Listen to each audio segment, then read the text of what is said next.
Hello guys, it's the Unsmooth Criminal, and this is going to be a one part. I'm going to do two parts before I decide to shut down this series or keep it going. It's going to be the first part to what if Deku was a mer? And if people don't know what the term mer means, it's a significant or we can call them demi-humans. It's a mostly humanoid creature with the powers of a non-human creature, or mer in some instances, and she is going to be part mer. So Inko, and this is going to be a magical world, and people have powers and other people don't. There's going to be knights, there's going to be sorcerers, there's going to be witches, wizards, Templars, gods. It's like the world of Skyrim. But the story starts 5,000 years before the story of My Hero Academia starts.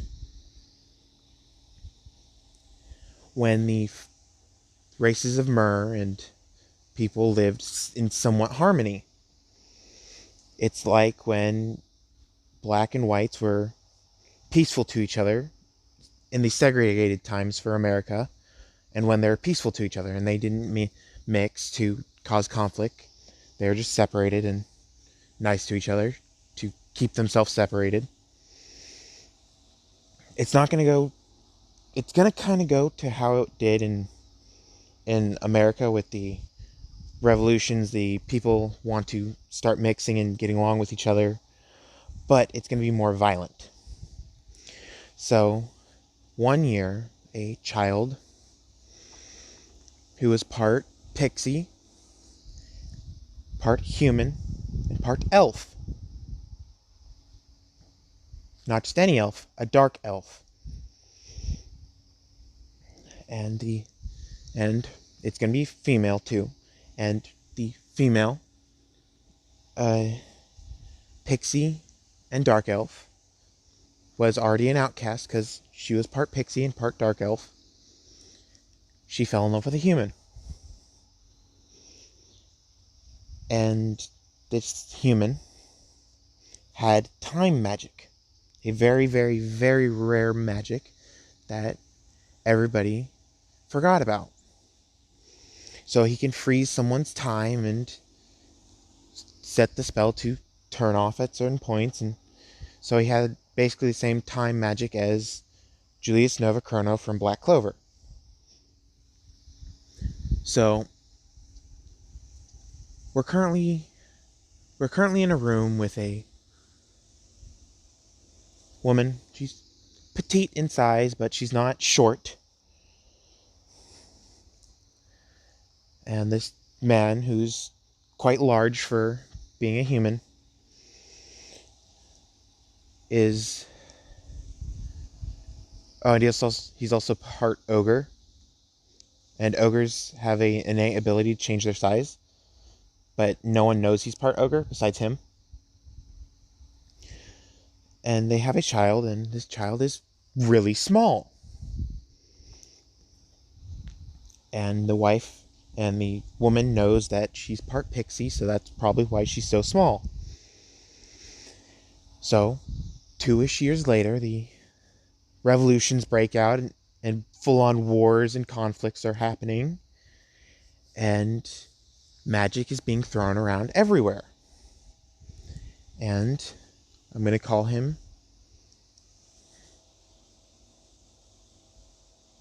No.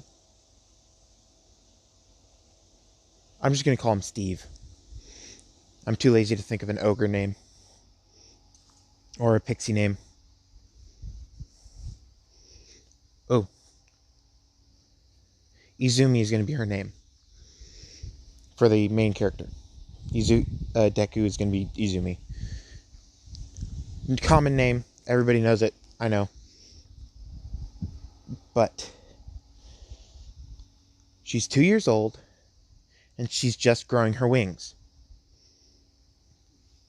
She wasn't born with them. Pixies aren't born with them in this era, or in this timeline. They grow them at 1 to 2 years old. And he sees that she has wings and that she is shrinking slowly. And he sees that she's shrinking, and he asks his wife, what are the races what races do you have in your blood? And she says, I am part pixie, part dark elf. All you see is my dark elf side, because I wasn't blessed to have flight like our daughter was. And he goes, okay, I understand. And she must subconsciously be changing her size because I am part giant, part human. And she realizes that his innate ability to change his size is why everybody thinks he's part giant, even though hasn't used it in ages. The only time he's used it was when he was little and he had to stop himself from hurting too many people. So he shrank himself and to fit in. And all of a sudden, a giant explosion happens in the hobbit home that they have. And he starts freaking out, and he uses his time magic to seal his wife and his daughter. And he puts basically writes a letter and seals it in a time bubble with his wife and daughter and seals them underground. Because they made a hideout for when they're being raided, and the letter says that our daughter has a longer lasting time bubble than you, me, and this letter. And they all get down there. 5 years later, he gets out. He sees that the war is still going on, and he doesn't have enough strength to cast it again, so he lives out the rest of his days fighting in the war. His wife unseals and sees that the letter is sealed, and she feels the magic dwindling in it slowly. So she lives on for a year, and the letter unseals, and it says what's happening. So she's like, okay, I'll refill her time. And she uses all of her strength, all of her life force to refill the time on the time bubble. And time skip 5,000 years. Izumi finally awakens from her time bubble, and the slow cracks that were forming in the time bubble finally shatter the bubble, and a massive earthquake is felt all throughout Japan. And the few people who still practice magic to this day felt that a giant source of magic has been released, and they're wondering what it was. And the one hero that actually practices magic walks into Nezu's office and says, Nezu, there's something I need to tell you about the history of the world. And Nezu says, okay, what would you like to tell me?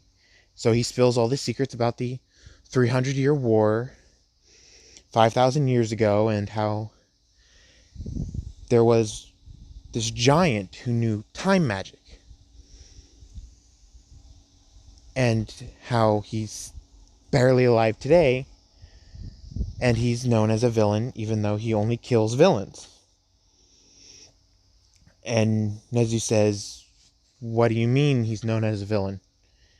And this mage says, I've met the giant, and I would like for you to meet him too, because he keeps mumbling stuff about the day of rapture when my daughter is released.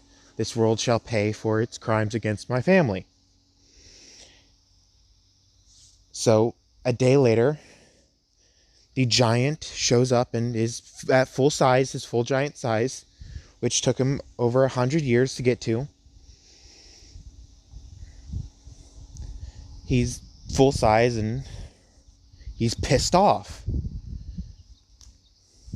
because he can't find his old home. So he's running and demolishing buildings looking for oops, it's noon. He's running and demolishing buildings looking for his daughter and the source of the magic he used to have. And he then collapses from exhaustion. And Nezu, who's been waiting for him to slow down and collapse from his exhaustion, sees that he's slowly aging. Well, quickly aging compared to normal people. And sees this and basically uses the mage to teleport to him and ask, "What is your name? And what is your daughter's name? We will take care of her." And he goes, "I can't trust any of you filthy humans. You're the ones who killed my wife. And my daughter shall not be tarnished by your filthy ways." And he starts yelling at them, and the mage, who is part giant, he's also part giant, but he doesn't have any specific magic. He just has size increase and decrease. Walks up to him and starts speaking in giant. And it took the Izumi's father a year or two to learn giant and fight with the giants.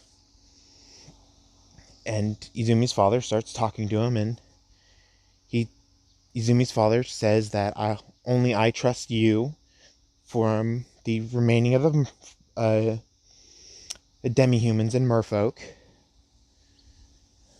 to protect my daughter. I sealed her away because I didn't know what would happen to her. And he says that she's part giant, part pixie, part dark elf, and part human. And this guy says, "Holy crap, she's strong." And they finish the conversation. He finally breathes his last breath. And this air of sadness happens throughout the entire UA after the incident. And this guy disappears off the face of the earth. 5 years later, he's reappeared, and he has an adopted child?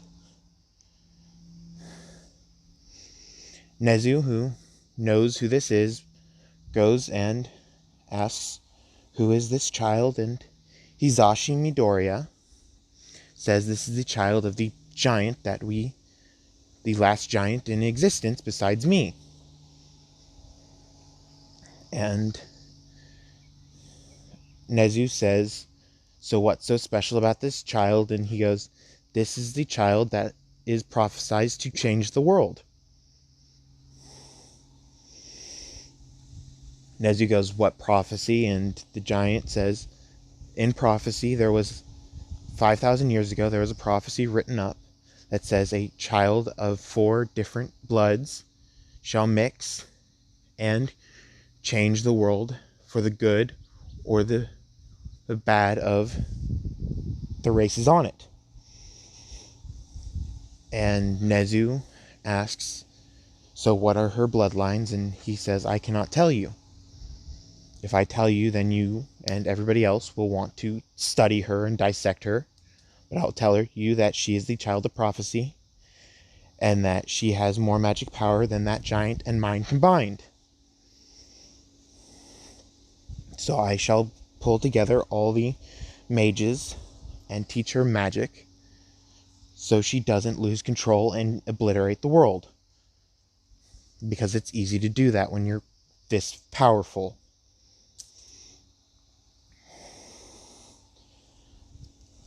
It's been 5 years since Izumi was released, and Izumi's still remembering her father's face and her mother's face. And when she was able to talk, 5 years after, she asked, "Where is her father and where is her mother?" And the mage that's been taking care of her, Hisashi, says, "I am sorry, your father died 5 years ago and your mother died 5,000 years ago." And Izumi, realizing how much time has changed and how long she's been asleep, asks, "Can you teach me magic, or are you not a magician? Or is magic even practiced anymore. And he goes, I am a low-ranking magician. And he tells them the magician scale, the I to triple S rank, and how there's not many magicians left. He doesn't tell her the prophecy. The prophecy that all magicians know. And Izumi goes, okay. So she enters the school program, and people do have quirks, but that came from the mixing of more than just bloodlines. Monsters, too. Because in this world, there are still monsters. There's ogres, orcs, lycanthropes, vampires, things like that. Quirks came from people studying, mixing, and experimenting with monster DNA and mer DNA on humans. And that's how quirks came around. They came around roughly 1,000 years ago. So the quirk singularity is not part of the prophecy of quirks. And everybody thinks quirks are just things that we do instead of magic, which are actually magic. So Izumi learns her magic aptitude as size, time, mind, and life magics. The size is from the giant. The time is from her father. There's a human side. Her mother's dark elf side had the ability for life and death magic. And her mother's pixie side is mind magic. Pixie side is mind magic. And the wings. And Izumi, he goes to the doctor, and the doctor had a ability to sense what the quirk is, and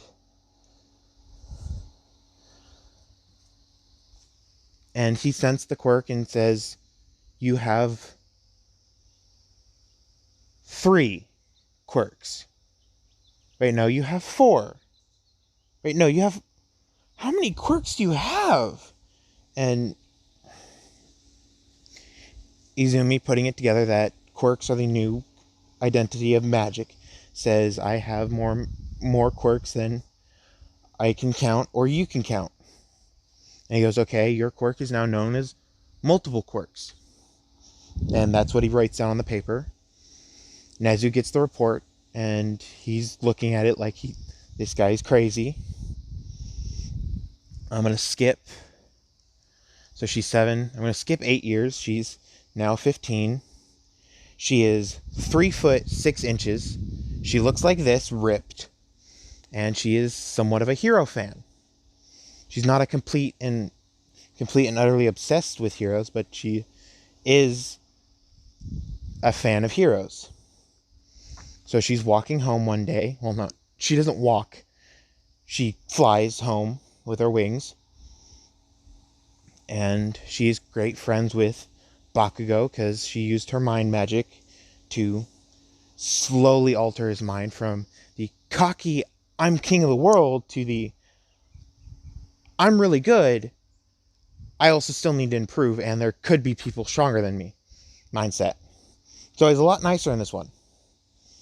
He still calls everybody extras because he thinks that he's still really good compared to everybody else. But when someone beats him, he takes the loss, learns from it, and doesn't call them extras anymore. So he's a lot nicer in this one. And Izumi is currently flying home, and Bakugo is right next to her, and Bakugo is still saying, after all these years, is still asking, how many freaking quirks do you have? And she goes, I have more quirks than normal, so they just called it multi-quirk. And she keeps saying this every month, and he keeps just looking in shock. And she senses what she thinks is a magical beast, and it attacks Katsuki. because it didn't see Izumi. The sludge monster, or sludge villain, whatever you want to call him, is attacking Katsuki and tries to take his body, and Izumi, thinking it's a slime, just blows him away with life and death magic. So the sludge monster or sludge villain is dead, and the life and death magic allows the person to give life and take life away with years. The sludge monster, I'm just gonna call him the sludge monster, was classified as a monster in the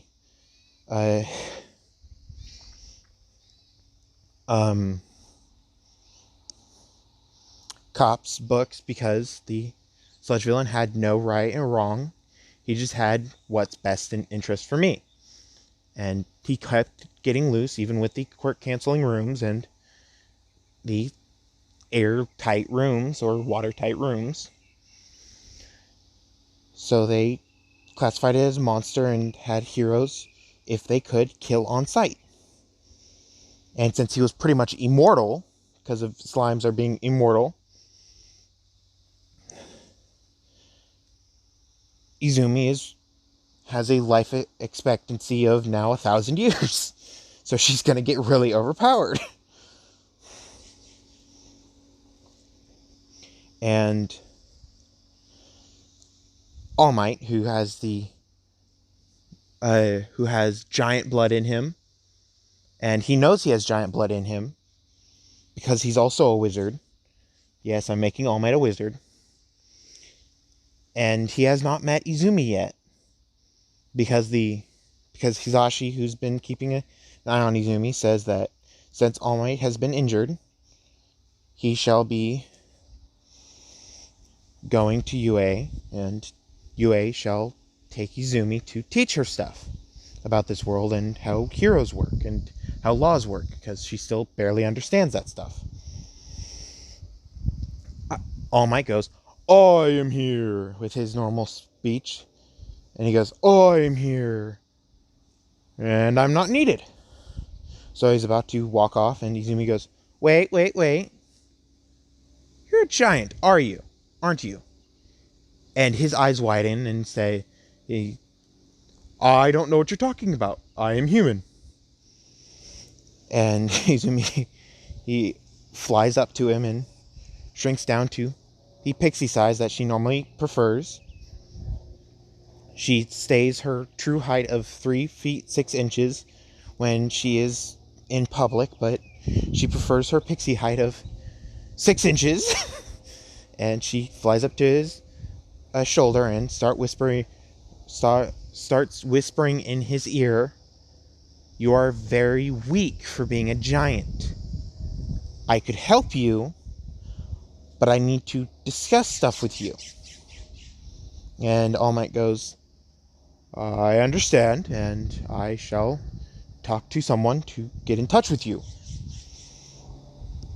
because I see promise in you two." And he points at Katsuki and at Izumi, and Katsuki, who's been in a hero geek, starts geeking out that All Might sees promise in him. And so Izumi starts chuckling and then flies over and sits on Bakugo's shoulder.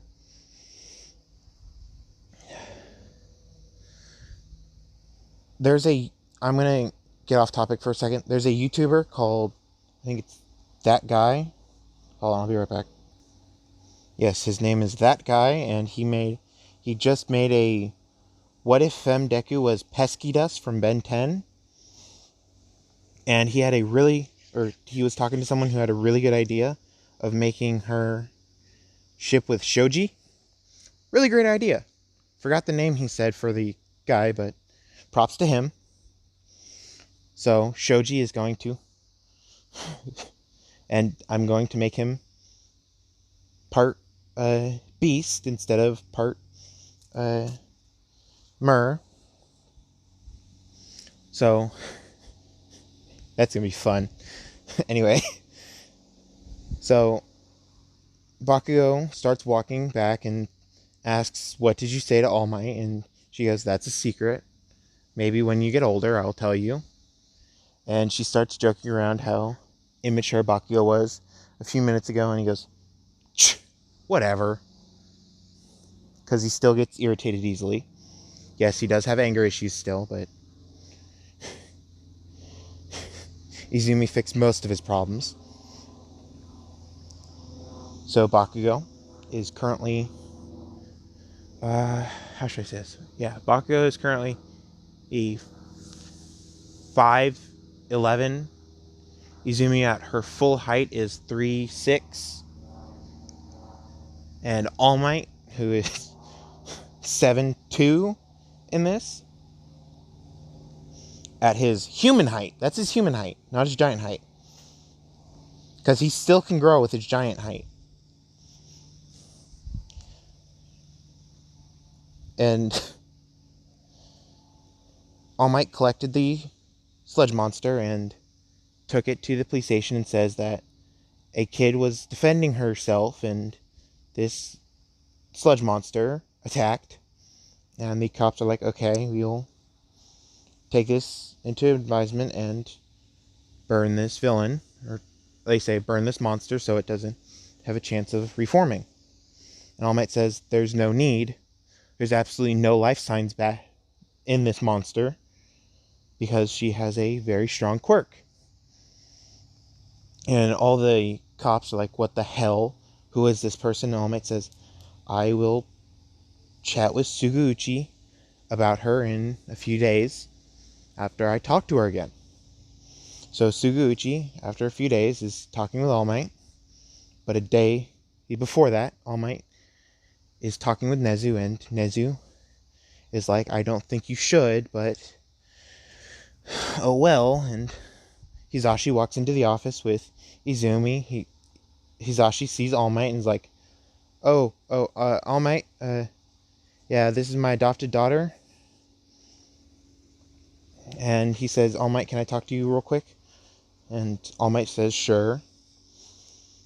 All Might has wind magic, and he works his butt off for his strength. He doesn't have one for all. There's no such thing as one for all or all for one.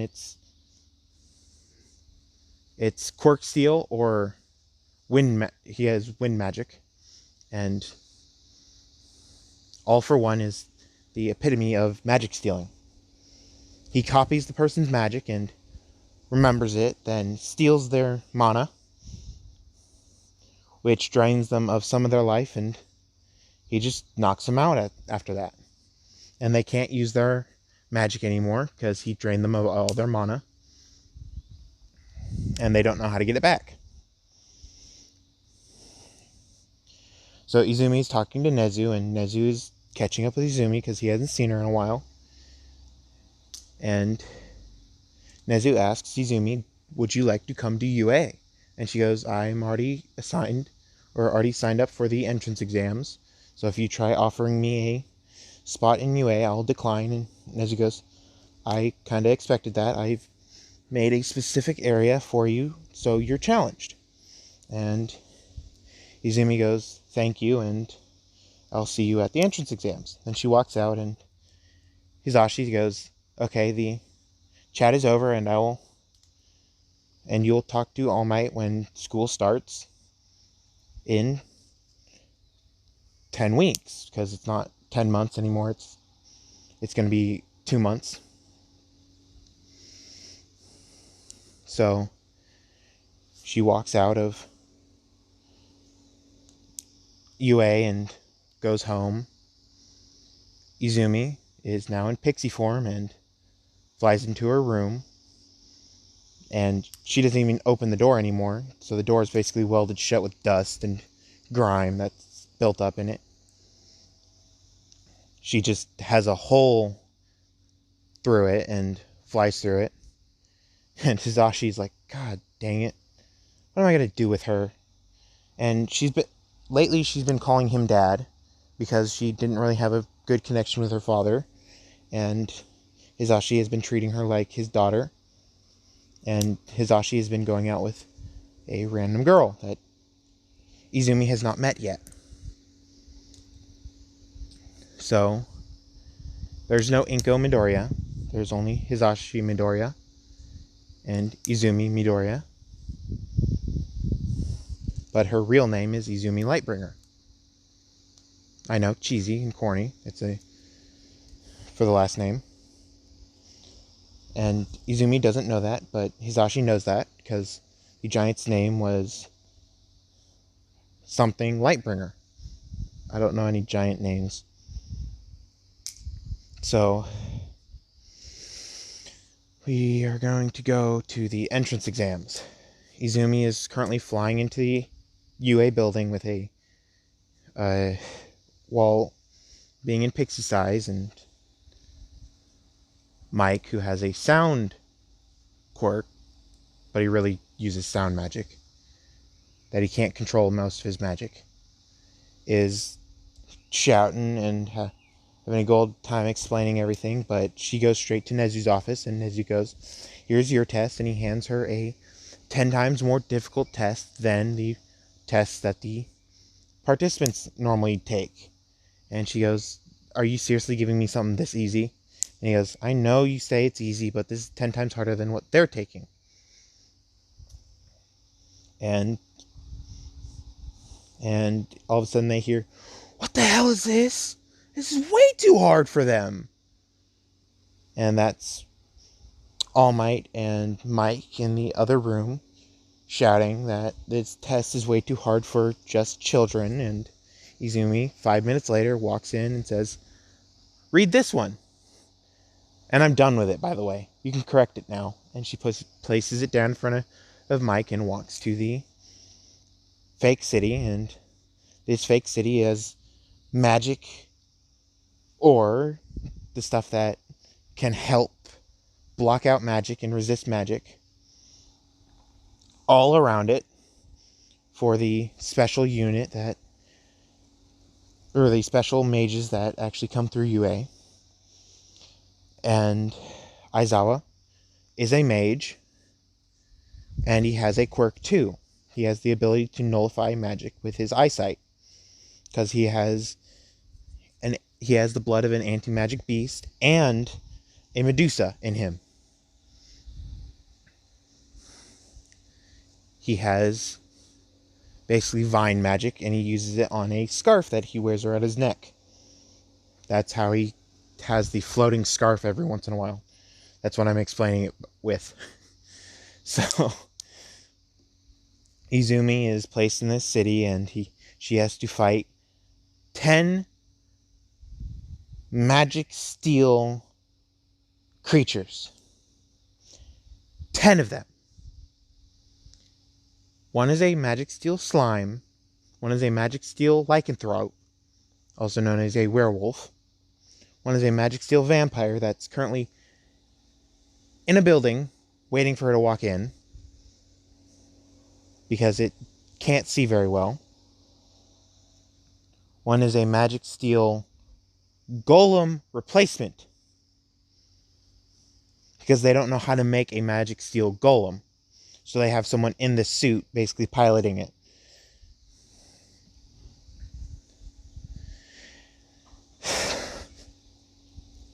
Then there's All Might. And they say, "You have to be the last test for Izumi Midoriya." And he goes, "What do you mean I have to be the last test?" And Nezu says, "You are the strongest one here, and you are the one who probably has a ability to defeat her." And before Izumi is allowed to go into the city, Nezu says, "You are allowed to kill the lycanthrope and the slime. None of the other ones." And Izumi goes, "Okay, so that's a lot easier." She just waves her hand, and two of the lights that were tracking the vitals of the lycanthrope and slime disappear. They turn off, showing that the lycanthrope and slime are dead. And Nezu goes, "That was fast. You may go in now, by the way." And she goes, "Okay." So she dispatches the rest of the creatures really easily, and they walk back into UA, and they walk back into the main building, and they're all beaten, battered, bruised, and bloodied. And the only one that actually is carried into UA was the box with the vampire in it.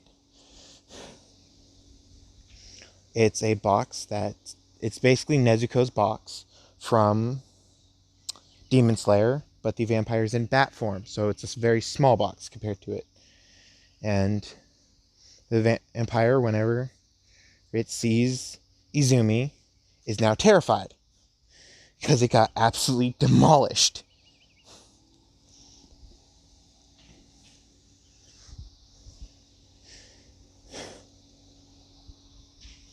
So we now go to the first day because Izumi obviously passed, and Izumi meets Aizawa, and she uses her mind magic to communicate with Aizawa because she knows exactly where he is. So she just flings some basically powder, which is really the magic and dust form, towards Aizawa, and Aizawa all of a sudden hears, I know you're laying behind your desk in a sleeping bag. So what is your magic and what races are you? Because I know you're not human. And Aizawa asks, what do you mean, what races? I'm human, and I've been human since I was born. And Izumi goes, oh, okay, so that's exactly what happened. Finally put it together. Well, if you ever start bleeding, get some of your blood and I'll see what races you are, to know why your ability works the way it does. And Aizawa is just questioning why, and Izumi cuts off contact, and she's currently flying in the back of the room, waiting for people to join, and everybody thinks that it's a bird that's stuck in the room because Izumi's flying around the room really quickly. And Bakugo walks in and yells, Oi! Izumi! Get the hell down here! You're freaking out the rest of the class! And she's like, oh, come on, it's fun! And everybody's like, what the hell was that? And Izumi grows to her full size and says, hi, I'm Izumi Midoriya, and I am a very powerful quirk person. And everybody's like, okay. And then Mina walks up and says, what are you? And is that a mutation quirk? And Izumi goes, I am basically a pixie, and yes, it's in your terms a mutation quirk. And everybody gets confused at this. And then Aizawa knows that any further questioning on Izumi's abilities is going to result in people knowing the truth about what quirks are. And Aizawa, not wanting to know the truth because he's afraid of what would happen, says, okay, that's enough, and gets out of his sleeping bag. Everybody freaks out except Izumi and Bakugo, because Bakugo has fire. I'm going to say Bakugo has fire and ice magic, but he only has enough fire and ice magic to make explosions. That's as far as he can get with fire and ice, because he has to activate them at the same time. Because the rapid cool and the rapid increase in a dense area. So if you have an ice cube and you rapidly increase the temperature on the inside of the ice cube, not the outside, it will go boom. So that's how he makes the explosions. And Izumi figured that out and told Bakugo to concentrate the ice or the explosion further away from his hand. And lately he's been able to create explosions anywhere around him because he's been focusing on his magic. And when he ran out of magic, he was really tired, and Izumi was like, try using your explosions again. And Bakugo says, I can't. I don't know why. I can't use my explosions. And Izumi goes, oh, okay. And then Hisashi, who's overlooking this entire thing, tells Izumi that most humans don't have the aptitude anymore to gather magic, even though it's all around us. And Izumi goes, makes sense, makes sense. Does anybody in this life or this era know the ability magic sense? And Hisashi goes, not many know magic sense, but the people who do can regain their mana quickly. And he uses his magic and shows he uses pure magic. He doesn't use his magic abilities. He uses pure magic and shows the beauty of magic to Katsuki, and now he sees. Now his eyes are permanently fixed, like how Naruto's Sage Mode's eyes. He can see the energy around him. They're permanently fixed like that, and he has better senses, and he has better control over his magic. And he now doesn't have a limit to how many explosions he can make. And when we got a flashback to 13 years ago when Izumi's bubble cracked. The seal that was also placed on the magical beasts and the creatures' bloodlines broke. No, not broke. Cracked slightly. So every once in a while there's a magical beast that gets released, and since the world is permeating so much with magic, it has a chance of turning into a demon. Because it can't control how much magic it's absorbing. And Hisashi and Izumi have been going out and fighting these demons. So Izumi has been using her mind magic and her other magics besides life and death magic, because Hisashi said that we don't have any life and death magic experts, so I would prefer you not to use that magic unless it's in life and death situations, because it's going to be hard for you to control without a teacher. So she promised to only use it in life and death situations, and now she's been practicing on demons in the last 2 months.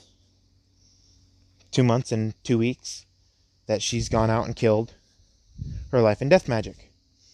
So now she has no chance of losing control because she's a prodigy in magic. So yes, I'm making her very overpowered in this. Now we skip to the ball test, which Mineta doesn't have an episode yet.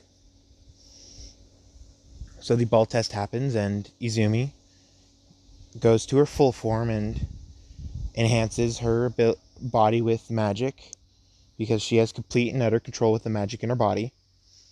And she throws it super far. And yes, she does look ripped. And she prefers to only wear a sports bra and short shorts.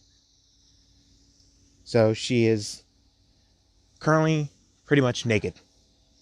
And when she shrinks, she's really hard to see.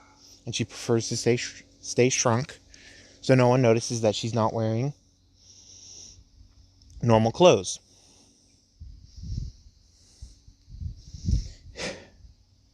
And since her preferred form, her stomach is smaller, all of her organs are smaller, and she uses a lot less energy, but she uses a lot more magic. So she only needs a little bit to stay hyped up on energy. So when she throws it at full size, she's pretty much almost falling asleep from energy loss. So she shrinks with her magic, and she's like, I'm going to sleep. And she basically finds Katsuki and sees that he has a pocket, and she stuffs herself in the pocket.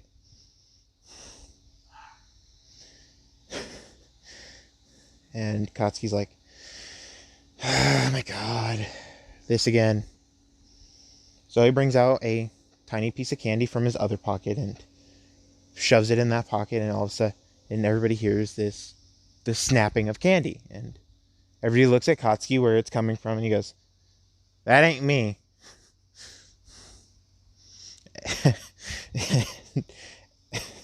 And they keep hearing the snapping of the candy, and he's like, "Yeah, she's very energetic after this." And he goes and throws an explosion on the ball, yelling "die" still. And he gets the highest out of everybody in the score, and he's number one in these tests. And Izumi is basically tired after the first test, so she just goes to sleep.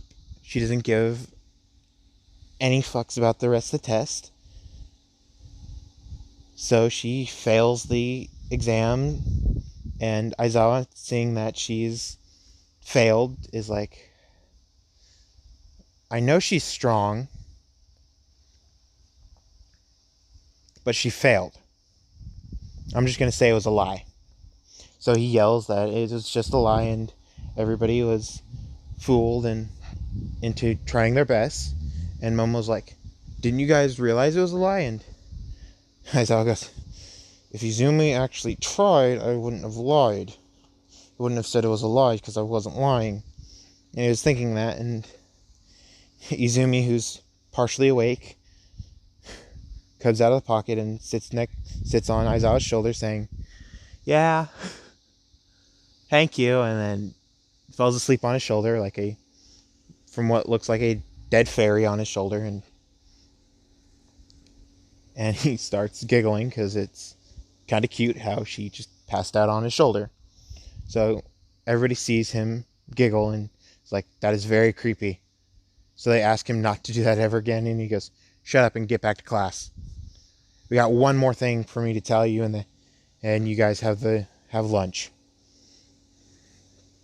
Izumi, hearing lunch, bolts up and goes, "Food! Where?" And Katsuki picks Izumi up like a giant to a normal human and stuffs her in his pocket and says, "Quiet down. You're tired." And he walks straight to class with his gym clothes still on because he doesn't want to walk through the boys' locker room with Izumi in his pocket. So he walks to her seat, places her on the desk, and walks back to the changing room. And Izumi, who has passed out in his pocket because of exhaustion, is sleeping on the desk, and everybody walks in and sees that she's basically covered in a small bed on her desk and starts laughing.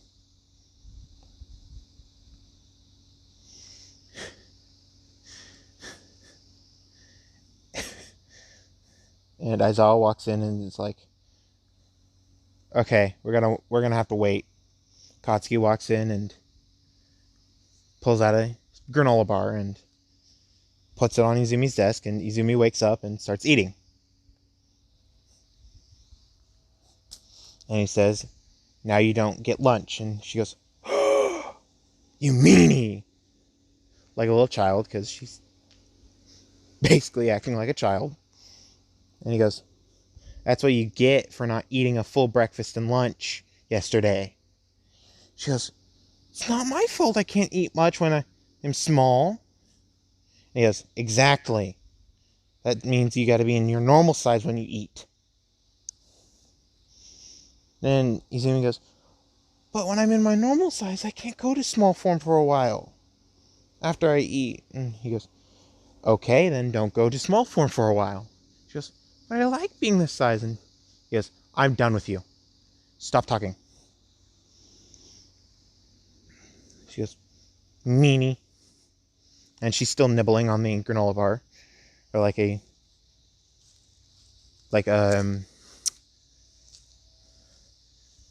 like Belle did in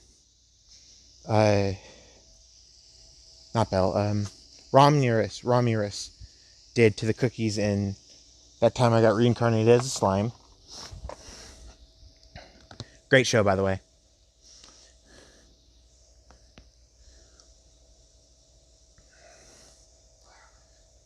So she's nibbling on the granola bar, and Aizawa starts talking and says, after lunch, you're going to have a special guest to teach you combat and fighting skills. And Izumi goes, I don't need those. And Aizawa goes, most of you probably think that you don't need it, but more fighting and combat skills are better than not, because lately, if you guys don't remember history, there's monsters in this world, and these monsters have been coming out more and have been going on rampages more. And Izumi, knowing exactly why, raises her hand and asks, after Aizawa sees it, which takes like 30 minutes, because they still have an hour before lunch. And he goes, yes, Izumi? And she goes, I kind of know why. And Aizawa goes, okay, I'll talk to you about that after class. And everybody looks at her like she's crazy. And the next day, or not the next day, an hour later, Izumi is finally getting out of Aizawa's classroom and flying over to Bakugo, but someone was watching her leave the classroom and sees how small she is and is like, huh, she must be really weak.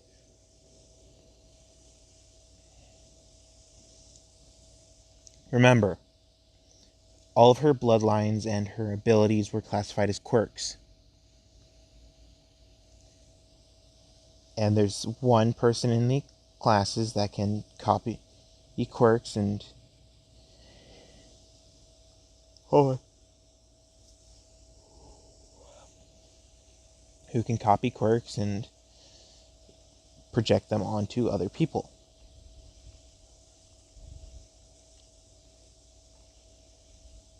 So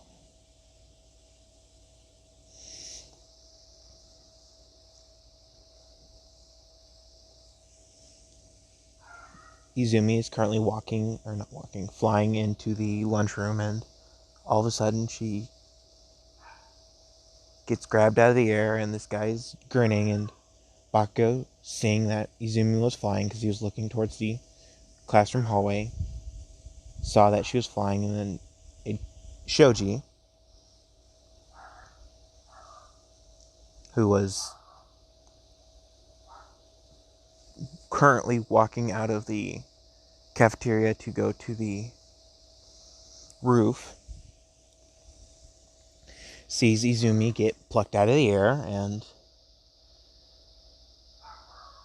gets plucked out of the air and thrown on the ground, and then kicked into a hallway. And since she was hurt, she can't transform.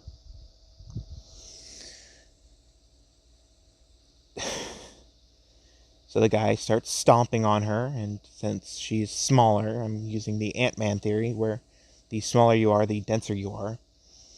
So she's still getting hurt, but it's not doing as much damage as a man stepping on a squirrel would.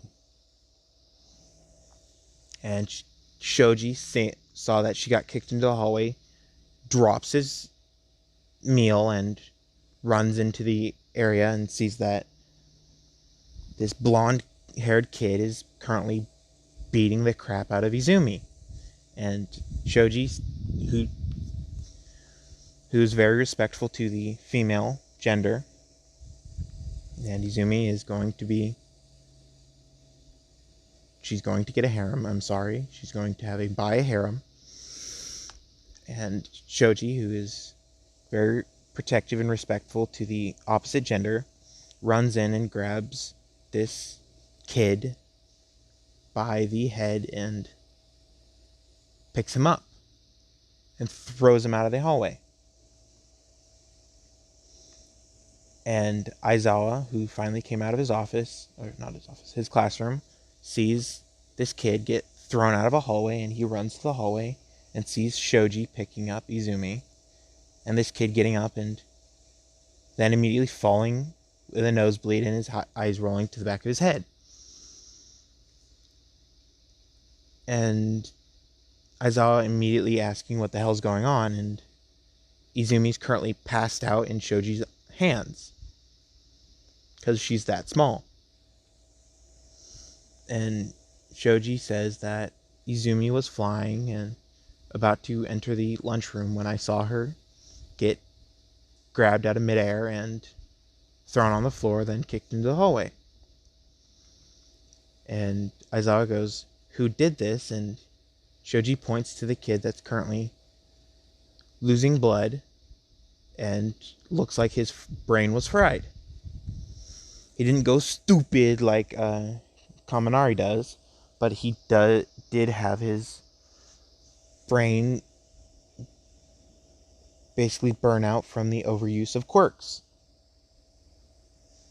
And he normally doesn't have that happen, so in 3 days when he wakes up, he asks what the hell happened, and he's currently chained up to the bed, and someone walks in. 3 days earlier, Aizawa sees who this is and immediately yells for Vlad King to get the hell over here, and Vlad King runs over and sees Monoma. If you guys didn't figure out it's Monoma, shame on you. Monoma hates Class 1A. So he would do something like this. He runs over and sees that it's Monoma, and he asks what the hell happened to Monoma, and Aizawa points at Shoji, and Shoji explains, and Vlad King goes, "God damn it." And Izumi is still passed out in Shoji's hand, and Bakugo, who saw Izumi get grabbed out of midair, or didn't see Izumi get grabbed out of midair, or he just saw her disappear, so he thought he was hallucinating. And it was close to the end of lunch, and he was getting up to go to class to talk with Izumi because he thought she was still in class, and he sees Izumi in Shoji's hands, passed out. And he sees her wings disformed. He runs over and asks what the hell happened, and then says, "I'm going to kill whoever did this to Izumi."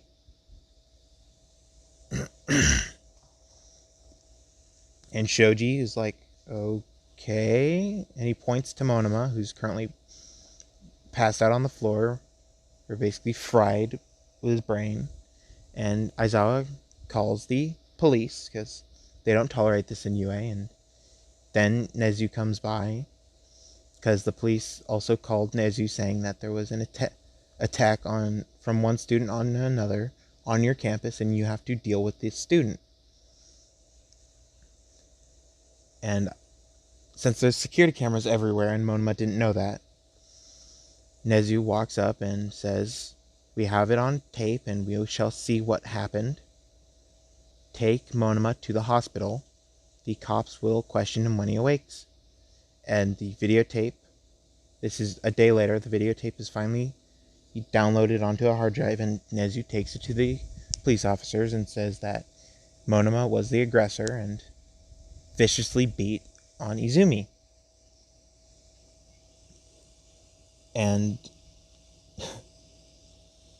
Izumi, who's still knocked out, and Bakugo is basically sitting by her side in the hospital, the cops walk in and take the really tiny cuff that's on Izumi's hand off and say that the suspect has been apprehended, and the only suspect that's needed has been apprehended, and we shall see what he says, and if he lies, we shall take him to jail, but if he doesn't, we shall make him do public service or community service for the first year of UA. And Bakugo, hearing this, says thank you, and that night, Izumi wakes up and sees Bakugo just leaving, and then falls asleep again. The next morning, Izumi's up and hyper, and the doctors see this and say, "You're up, you're awake. We'll get the rest of the doctors to give you a checkup real quick." And Izumi says, "There's no need, I'm perfectly fine. Can I have some food?" And Bakugo, who's currently worried for his best friend, walks to the hospital, and all the doctors are rushing around looking for something, and Bakugo asks what's going on. They say that there is someone eating all the food that we give them. And Bakugo goes, who is it? And they say, patient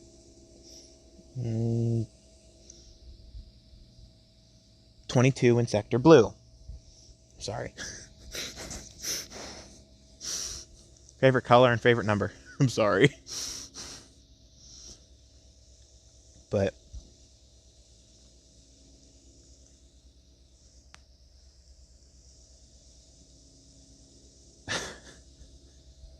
Bakugo, remembering that Izumi is in room 22 on the blue wing of the hospital, runs over and sees Izumi devouring the cups of jello, the piece of chicken, and the few little pieces of chocolate that are unsweetened that she was handed, and she's devouring it. And Bakugo, who is prepared for this moment, pulls out a full-on chocolate bar that's extra sweet, that he specifically made for when Izumi is knocked out and she needs energy, or she needs something to eat, because the chocolate normally satiates her appetite.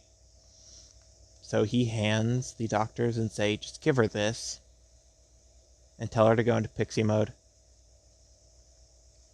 And they say, okay. So they walk in and say, we've had a suggestion to make you go into pixie mode. And they pull out a silver wrapper with a blue line on it. And Izumi goes, okay. She switches into pixie mode and dashes and rips the candy bar out of their hand and goes and yells, thank you. And then starts eating and is slowly eating it. And Katsuki finally walks in and says, damn, you are a fiend for sugar and sweets. And she goes, that's the problem. There was no sugar in that stuff. It was disgusting. But I was hungry, so I just kept eating. And Katsuki starts laughing and goes, that should help with your sugar addiction and problem. And she goes, yeah, you know me too well. And he goes, sadly, yeah.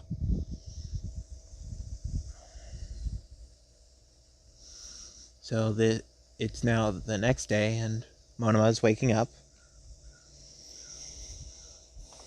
He sees he's cuffed to a bed and yells, what the hell is this? And a cop walks into the room and says, we have some questions for you, and we'll let you go if you answer them and we find them adequate. And he asks, did you attack this girl? And he pulls up a picture of Izumi. Monoma goes, no, I didn't. She attacked me first. And the cop shakes his head, going, if you just told the truth, you would have gotten off easy.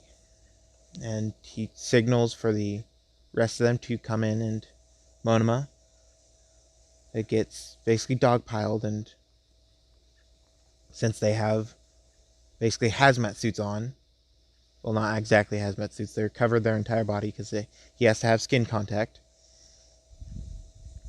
He tries to use Izumi's quirk again, which he doesn't have a cap for how long he has it for. He just has a cap for how many he can control at once, which is 2. And his brain goes fried immediately. And Izumi feels a sharp pain in her gut because someone tried to use her abilities without her permission. And she felt that and was like, what the hell is this pain? And she buckles over, and she was currently standing on Katsuki's shoulder and he was walking to UA. She buckled over and immediately he fell off his shoulder and he catches her, asking what's going on, and she goes, someone's using my abilities without my permission. And then she starts vomiting because of the pain, and Then her eyes roll into the back of her head, and she passes out. And Monoma, who's finally able to use her abilities just for a split second before his brain fries, uses her giant to adjust his height. And he adjusts his height to a full grown adult of 6'2". And he starts shoving them off of him and says, I was the one attacked. And he puts his delusions of grandeur out there, and all of a sudden All Might comes in and says, young man, you must stop. And then he buckles over, or in pain, and passes out again because of the overload of quirks. And Katsuki runs back to the hospital and yells that something's wrong with Izumi, and All Might hears that and runs back and says, what's wrong? And he says that she was saying something about someone using her abilities without her permission, then passed out promptly just a few seconds ago. And All Might puts it together that Monoma's quirk was to copy magic instead of, or magic and bloodlines instead of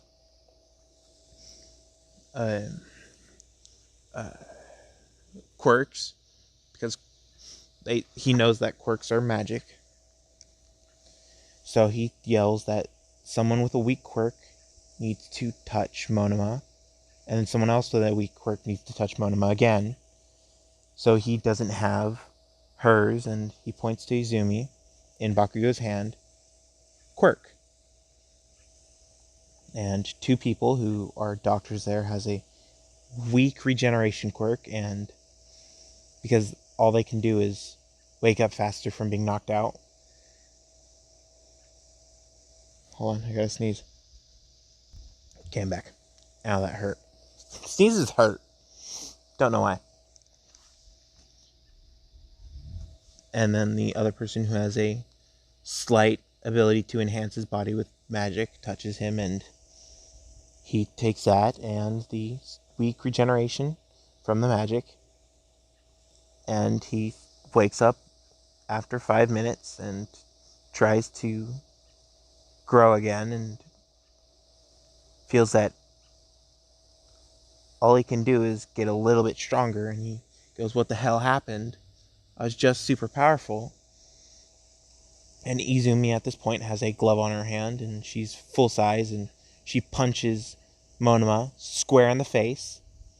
And he has gloves on, and he has a mask on too, a bag over his face, because if he touches anybody with his skin, he immediately gets their quirk.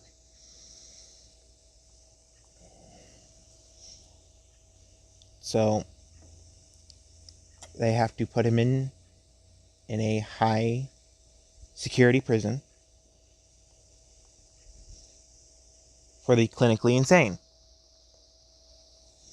And Vlad is just like, why the hell did this happen? And Mineta, who's still perving out on everybody in class, and especially Izumi, he hears about Mineta being hospitalized after using a student's quirk and put in jail because of assaulting a student.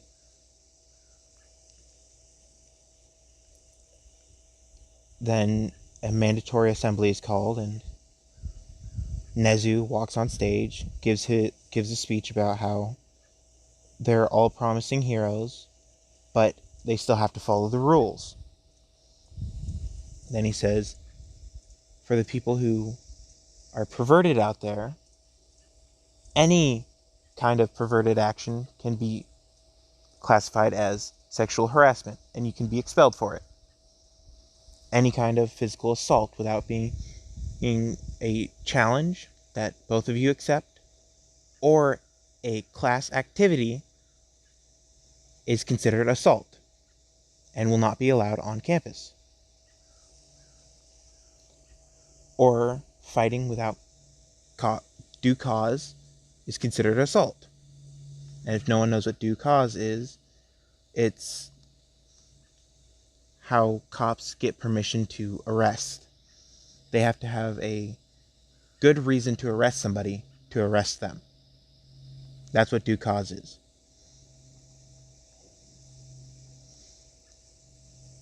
And Mineta, hearing the perverted part, barely hearing it, is starting to freak out slightly, and Izumi, noticing this, starts to giggle, and Shoji, with his very bad hearing on his normal ears, was using his dupla arms to make ears so he can hear.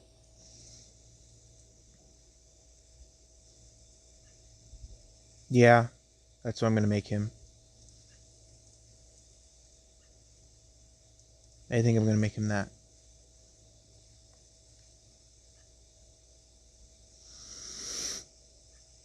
Yeah, I like that.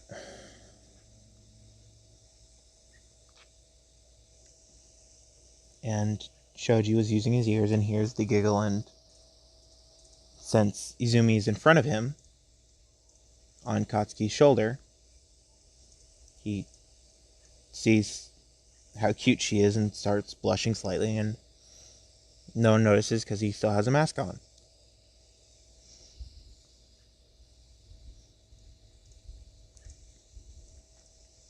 If anybody has seen Zabuza Momochi without his mask, he has sharp teeth. I'm going to say that Shoji has sharp teeth under his mask. And he kind of has like a chiseled chin like Zabuza does without his mask. Chiseled jawline like Zabuza does. So they get back to class, and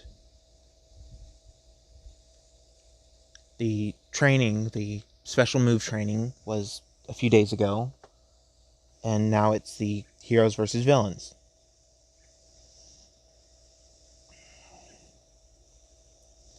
And Katsuki made the ability remote detonation instead of AP shot, and he has to act like he's actually touching the surface when he doesn't really need to.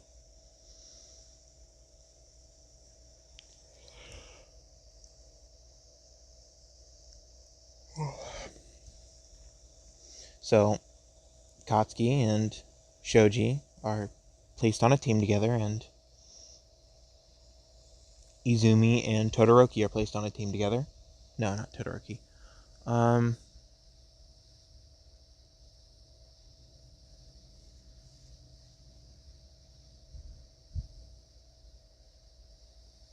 Shoji and Katsuki and Izumi and Ochako.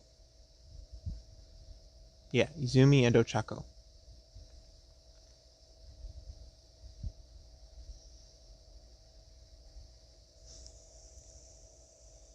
Ochako has a slight crush on Bakugo, and Izumi, he, without showing it ever, has a crush on a lot of people, a lot of the people in class, because she's bi and she knows that, and Katsuki doesn't know that. Nobody else knows it besides her.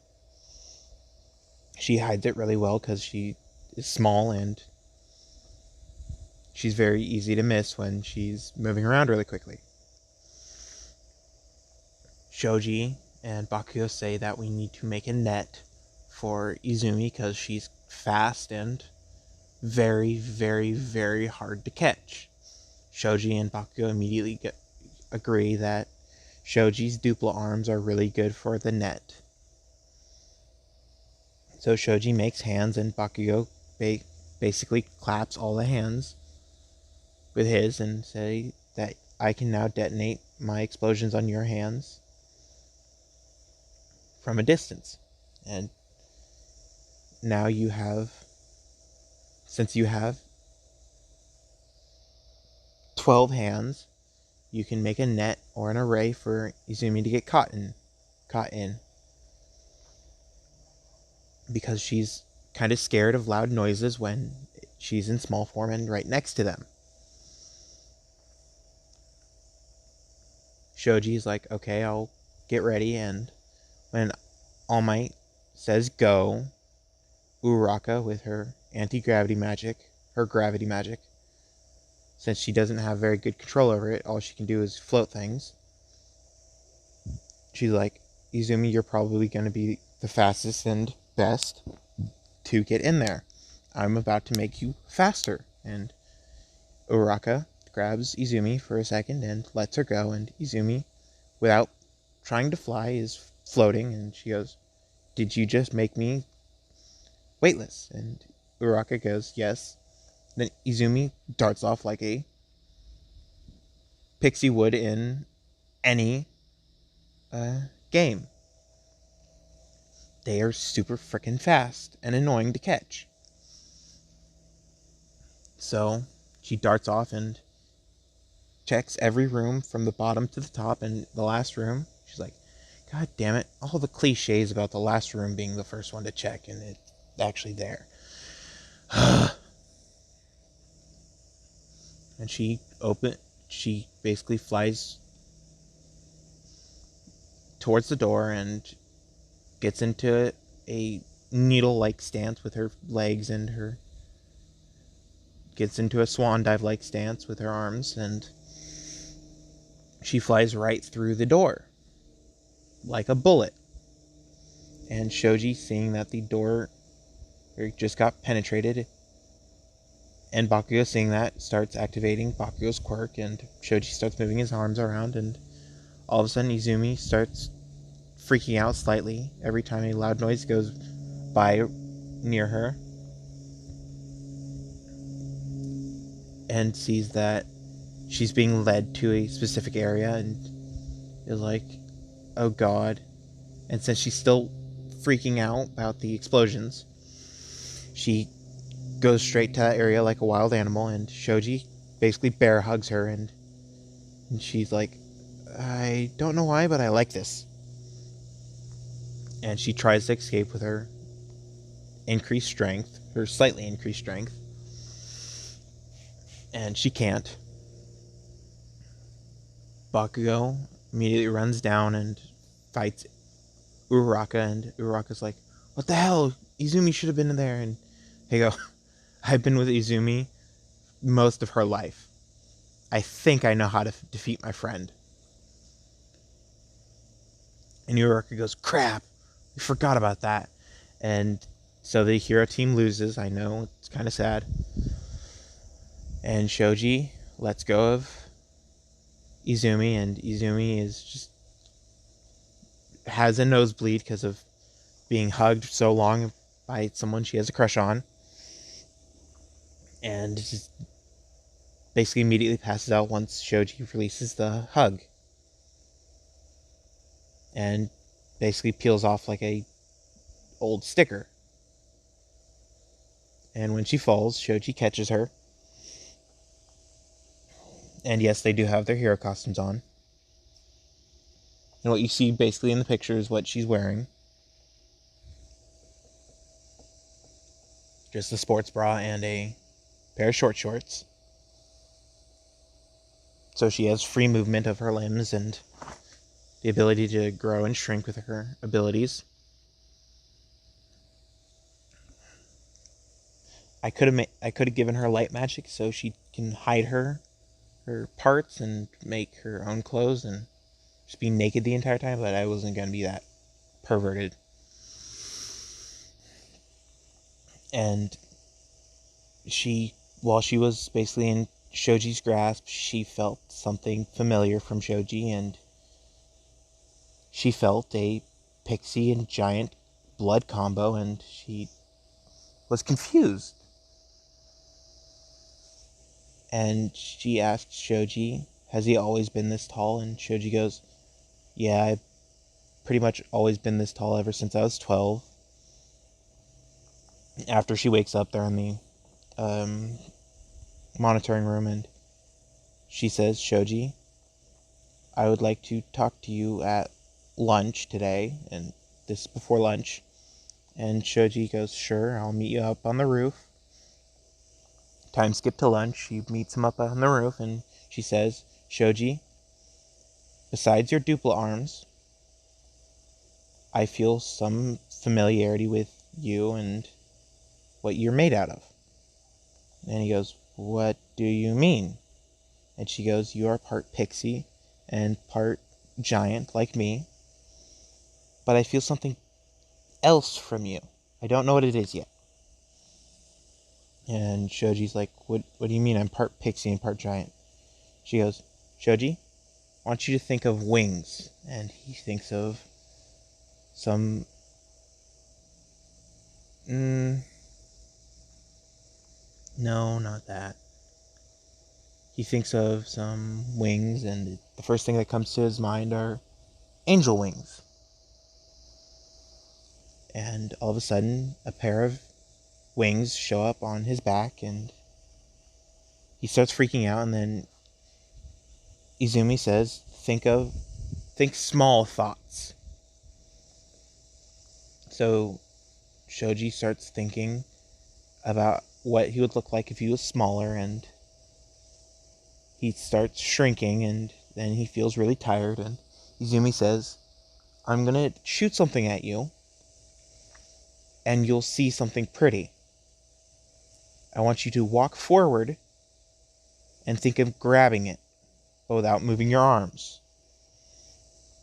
And Shoji goes, okay, and he gets shot by one of these blasts, and he walks forward and tries grabbing without moving his arms the particles, and the particles obviously go straight into him, like they're attracted to him, and he feels energized. And he asks what the hell is going on, and Izumi says, now go to your normal size and don't think of wings anymore.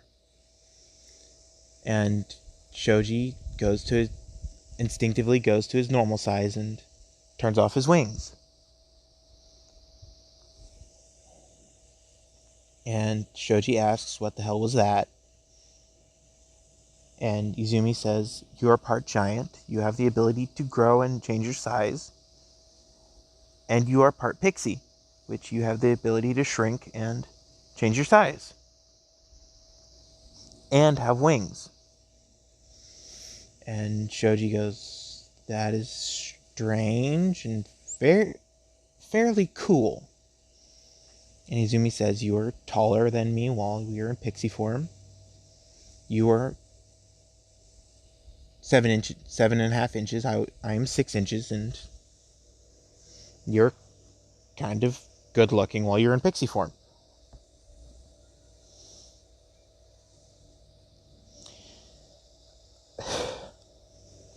And all of a sudden, she feels the rampant energy of a demon in the UA grounds, and she's like, I will be right back.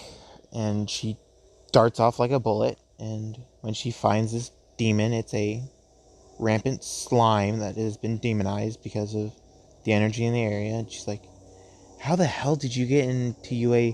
There's a magic barrier from all the wizards that are here.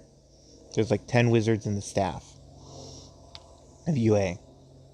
They're rare. They're just not as rare as quirkless people, who are 0.0001% of the population.